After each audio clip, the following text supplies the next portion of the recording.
একাদশ শ্রেণী, বিষয় সংস্কৃত। তোমাদের দ্বিতীয় সেমিস্টারে আছে ঋতুচর্যা নামক পদ্য। আমি আগের ভিডিওতে পদ্যটির উৎস, রচয়িতা এবং বিষয়বস্তু নিয়ে আলোচনা করেছি। সেই ভিডিওর লিংক আমি এই ভিডিওর ডেসক্রিপশন বক্সে দিয়ে দেব। তোমরা আগে ওই ভিডিওটা দেখে নেবে। আজকে আমি পড়াবো ঋতুচর্যা পদ্যের কিছু শ্লোক। তোমাদের পাঠ্যাংশে আছে 14টি শ্লোক। আজকে আমি তার থেকে 7টি শ্লোক পড়াবো। ঋতুচর্যা পাঠ্যাংশে হেমন্ত, শিশির, বসন্ত, গ্রীষ্ম, বর্ষা এবং শরৎ এই 6টি ঋতুর ক্রমানুসারে বর্ণনা করা হয়েছে। হেমন্তকালের 2টি শ্লোক আছে। 1 নম্বর শ্লোকটি দেখো। গোর সানিকসু বিকৃতির বসাং তৈলং নবৌদনম হেমন্তে অভ্যসত তয়ম উষ্ণং চায়ুর ন হিয়তে। শ্লোকটির নিচে দেখো আমি সন্ধিবিহীন গদ্যরূপ পাঠটা দিয়েছি, যাতে তোমাদের পড়তে খুব সুবিধা হয়। শ্লোকটির বাংলা অর্থ বলছি। হেমন্তে, হেমন্তকালে। গোরসান, গোরস অর্থাৎ গরুর দুধ এবং গরুর দুধ থেকে উৎপন্ন দই। ইক্ষু বিকৃতি, আখের রস থেকে উৎপন্ন গুড়, চিনি ইত্যাদি। বসাম, ঘি, তৈলম, তেল, নব ও দনম, নতুন চাল, উষ্ণম তৈয়ম চ, তৈয়ম কথার অর্থ হল জল, গরম জল, চ এবং অভ্যসত, অভ্যস্ত ব্যক্তিদের, আয়ু, ন হিয়তে, হিয়তে মানে কম হয় না, জীবনকাল কম হয় না। বাংলা অর্থটা বলছি। হেমন্তকালে গোরস অর্থাৎ দুধ, দই, গুড়, ঘি, নতুন চালের ভাত এবং গরম জল পান করার অভ্যাস যাদের আছে তাদের আয়ু কম হয় না। এই হলো শ্লোকটির বাংলা অর্থ। এরপর আসি এসএকিউ টাইপ কোশ্চেন নিয়ে। গোর সানিকসু বিকৃতির বসাম, সন্ধি বিচ্ছেদ করো। গোরসান যুক্ত ইক্ষু বিকৃতি যুক্ত বসাম। চায়ুর ন, চ যুক্ত আয়ু যুক্ত ন। বসাম এবং নবৌদনম পদের অর্থ কী? বসাম পদের অর্থ হলো ঘি বা তেল, নবৌদনম হলো নতুন চাল। তৈয়ম পদের অর্থ কী? তৈয়ম পদের অর্থ হলো জল। উষ্ণম পদের বিপরীত শব্দটি লেখো। উষ্ণম পদের বিপরীত শব্দটি হলো শীতম। হেমন্তকালে কী ধরনের আহার করলে আয়ু ক্ষয় হয় না? হেমন্তকালে যে নিয়মিত দুগ্ধ ও দুগ্ধজাত খাদ্যদ্রব্য, আখের রস থেকে উৎপন্ন গুড় প্রভৃতি খাদ্যদ্রব্য, ঘি, তৈলাক্ত খাদ্য, নবান্ন এবং গরম জল সেবন করে তার আয়ু ক্ষয় হয় না। এরপর আসি হেমন্তকালেরই 2 নম্বর শ্লোকে। বর্জয়েত অন্নপানানি বাতলানি লঘুনি চ প্রবাতং প্রমিতাহারং উদমন্থং হিমাগমে। শ্লোকটির নিচে দেখো সন্ধিবিহীন গদ্যরূপ পাঠ দেওয়া আছে। হিমাগমে, শীতের আগমনে। বাতলানি, বাত রোগ উৎপন্নকারী। লঘুনি, হালকা। অন্নপানানি, খাদ্য পানীয় সমূহ। প্রবাতম, তাজা হাওয়া। প্রমিতাহারম, অল্প খাবার। উদমন্থম জলে গোলা ছাতু চ এবং বর্জয়েত বর্জন করা উচিত। শ্লোকটির বাংলা অর্থটা বলছি।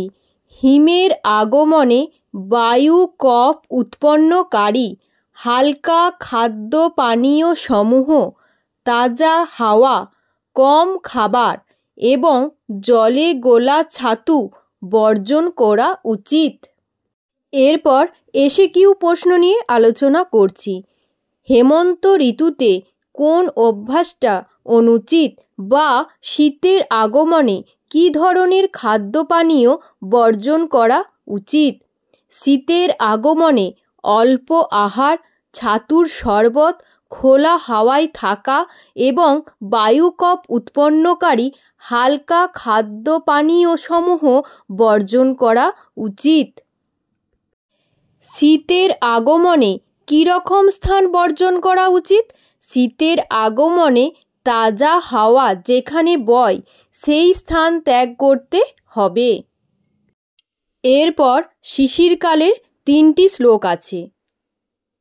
শিশিরকালের প্রথম শ্লোকটি দেখো।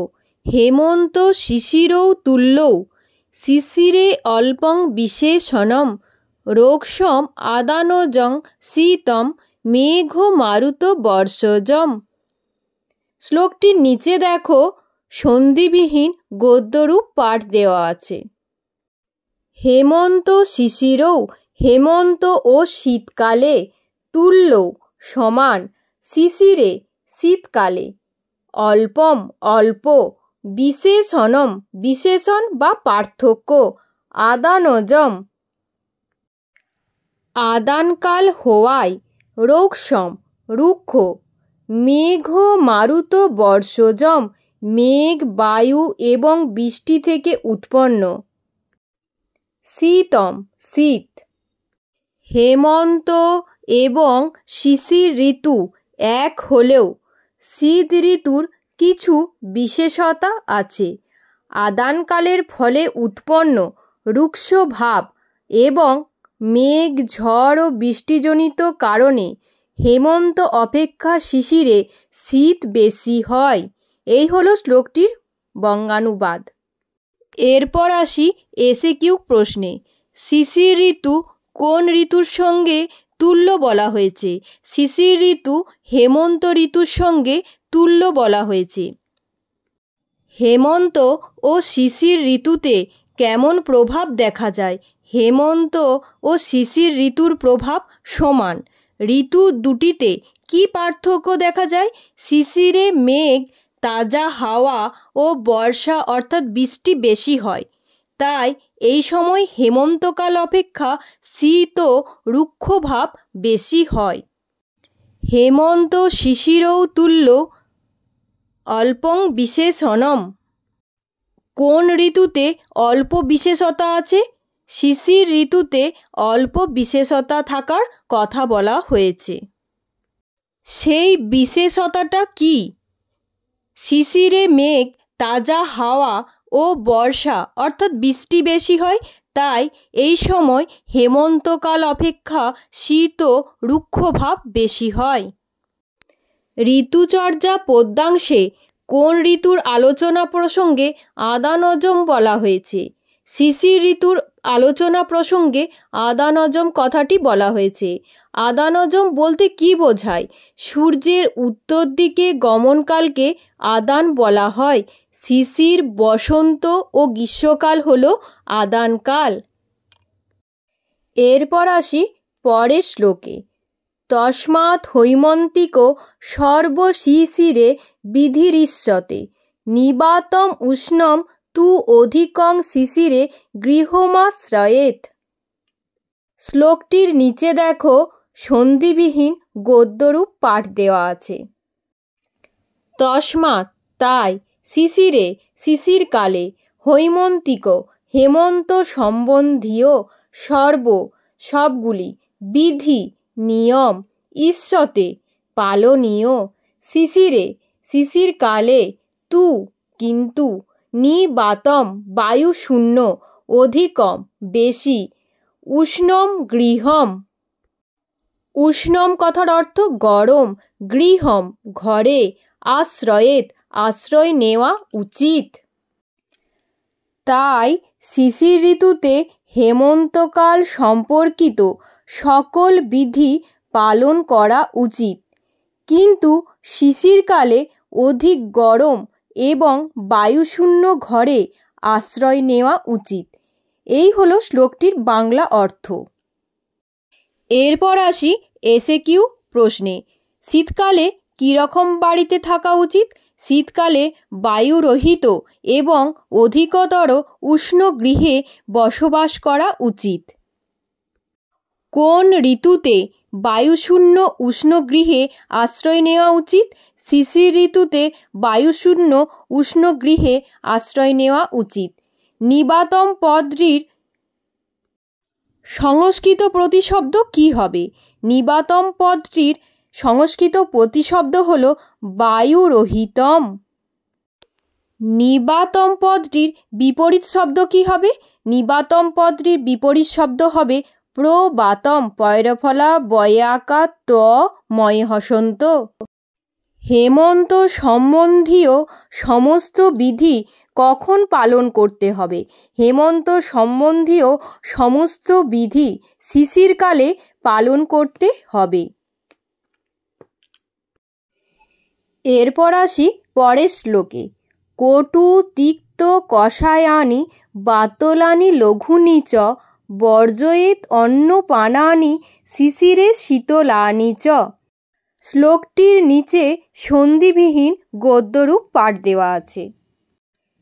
শিশিরে শিশিরকালে, কটু তিক্ত কষায়ানি ঝাল তেতো ও কষাটে স্বাদযুক্ত, বাতলানি বাত রোগ উৎপন্নকারী, লঘুনি হালকা, শীতলানি ঠান্ডা, চ এবং অন্নপানানি খাদ্য পানীয় সমূহ বর্জয়েত বর্জন করা উচিত। শ্লোকটির বাংলা অর্থ হল শিশিরকালে ঝাল তেতো ও কষাটে স্বাদের খাবার এবং শরীরে বায়ুরোগ উৎপন্নকারী হালকা ও ঠান্ডা খাদ্য পানীয় সমূহ বর্জন করা উচিত।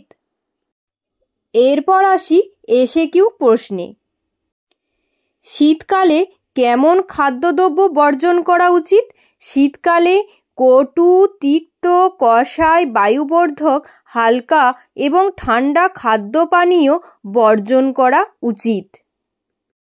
এরপর আসি বসন্তকাল ঋতুতে।